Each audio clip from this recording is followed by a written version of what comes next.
يسعدنا أن نستمع للباحثة نيفين مجدي محمد عبد المنعم التي ستقدم لنا اليوم رؤى جديدة حول مواجهة تحديات تدريس اللغة الإنجليزية لمتعلمي اللغة العربية، الأساليب التربوية والحلول. Hello. Bismillah ar-Rahman ar-Rahim. So today I'm going to discuss the subject of the research. First of all, I have been teaching English for like 14 years now. Throughout this time, I have noticed like a lot of common challenges that face the Arabic learner trying to acquire English as a second language. Let's say that the many challenges related to some related to the learner, others related to the educational institutions, others related to the teacher, which is very important here.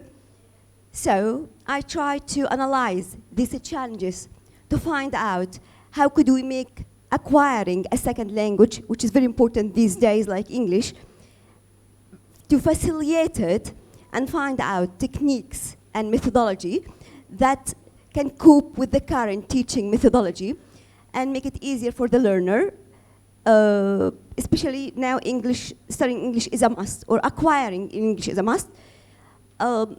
Whenever I try to describe learning English, I try to avoid the word learning. Actually, I try to use the word language acquisition. The nature of teaching language is very different. It's not like any other subject. It's a kind of, it's a communication tool at the end of the day. So, the effective teaching process should focus on the 4 skills. The thing that we couldn't find in most, and as I have to say, most educational institutions in Egypt. We have main 4 language skills: reading, writing, listening, speaking. So, personally, I own an English academy that provides English courses inside Egypt and outside Egypt too.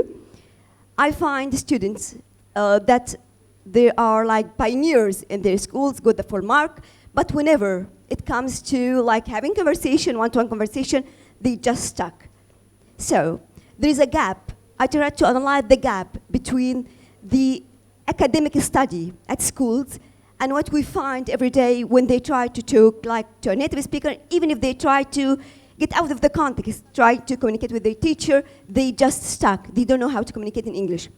So the objectives of the research was to identify the cultural and linguistic barriers that the Arab learners find while they try to acquire the language. Try to analyze the common grammatical, phonological, cultural, and lexical challenges that the Arab learner find while they try to acquire the language. Try to examine the role of the first language interference, which is very important in successful language acquisition. Try to examine the role of the socioeconomic and psychological factor of the Arabic learners on the language acquisition. Try to examine the role of the technological tools and visual aids on the successful or the outcome of the learning process. Thank you, my dear. May I interrupt you? Okay. Sure. You have already covered so far the study objective, or the objective of your study, and the study problem. Let's move to another important step, which is the importance behind your study. What is the importance behind your study?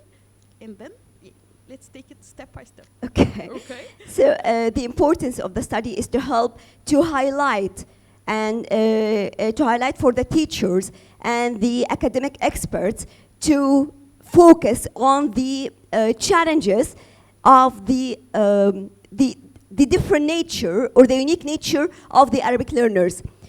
There are some factors which influence the outcome of the learning, like the self-confidence.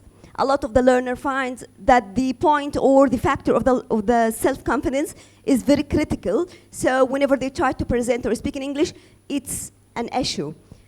And also, there is the socioeconomic factor here. We have to highlight it also because the socioeconomic factor is very important. As we can see, at the higher schooled with the higher standards, we can find that the quality of the education is a little bit different.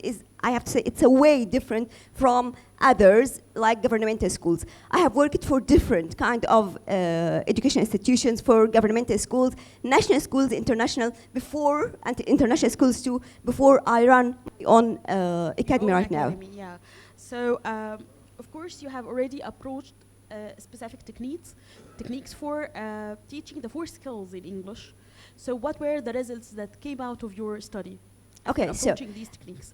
Okay, so related to the findings and the results of the research, there is ignorance for the cultural, which is very important. I see it as a very important thing, the cultural context of the language. So when it comes to understanding some linguistic patterns like the idiomatic expression, learners find it so difficult. There is a lack of the training for the teacher.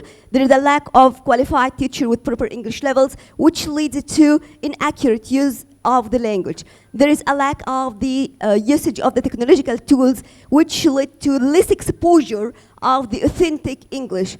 There is, and of course, there is unsystematic educational institutions, which lead to lack of the needed knowledge to track the development, the linguistic development of the learner. Besides, most of the education institutions don't specify time to practice a very important communication skills, which is the lesson speaking. And I have to focus here again that the language is a communication tool. Okay, it's not like sitting a lot of words just to memorize words and just to apply grammatical rules. The thing that make the students and the learner hate studying English and find it difficult. And here is the core of the study itself. It's not about grammar. It's not about like set of vocabularies just to memorize it and to focus on the spelling. No, let's just make it easy for them. Let's let them get to know the nature of the language. Let's let them know that they are 2 different languages. The problem that most Arabic learners face that they try to recall ideas from their mother tongue or first language, which is Arabic. So they try to translate before they speak, which leads to a lot of mistakes, and it's a loop. So they feel, okay, I make mistake, now I have lack of self-confidence, so I'm not going to speak. So the whole organization should be changed in order to change the mindset of the education institution, changing the mindset of the teachers, even changing the mindset of the learners. It's okay to make mistakes. It's okay. They learn. We can judge. Okay, so by saying these words, you are recommending some specific skills to be covered in schools, in all kinds of schools, national and international. Of course. So what are these recommendations for other researchers? Okay. One of the most important research is to provide the education institutions with continuous teacher programming, training programs, which is a must. The training programs that should include the teaching methodology that address the specific needs of the Arabic learners, the nature of the language itself. We should change the curriculums to meet the needs of the Arabic learners. We should provide the education institution with the technological tools and visual aids. They need to practice very important tools, skills like listening and speaking too.